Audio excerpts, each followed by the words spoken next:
Hi, my name is Eric. I'm coming to you today on behalf of ExpertVillage.com to talk to you about the first through fourth generation units of iPods that have come out in the years of 2002 through 2005. The first unit I'm going to show you today is the iPod second generation model that I have here. It was the first unit to don the actual touch wheel, which is common in all of the current model iPods today except for the iPod Shuffle. The first generation and second generation units are completely identical in shape, non-rounded features, and solid back polished silver exterior case. They both don a full-size FireWire port at the very top, a plastic hold switch, and a remote and headphone port that were both completely connected together.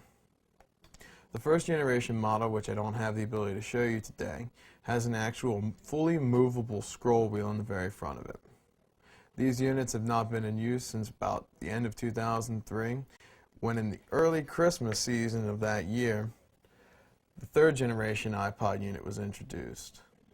This unit was rather interesting in the fact it was the first one to go through and introduce the iPod dock connector cable, which allowed it to be plugged into Windows PC computers via USB later on. This unit was available in multiple sizes in 10, 20, 30, and 40 gigabyte capacities, and moderately about the same size. Notably, it was the first one to go through and separate the headphone jack and the remote port as two separate entities.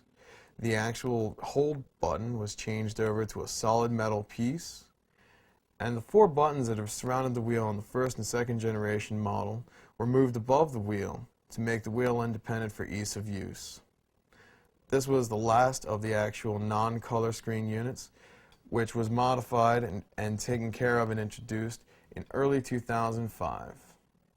As you can see with this unit, it dons a beautiful, vibrant color screen and has all the features that would allow it to be a great photo companion, hence the name iPod Photo. The buttons on this unit were relocated and moved under the actual click wheel itself and made very convenient for ease of use while either driving or traveling, and it was one of the hottest selling products of the 2005 Christmas season. Identical to the earlier third generation model, except for the fact that it maintained an actual video port in the top.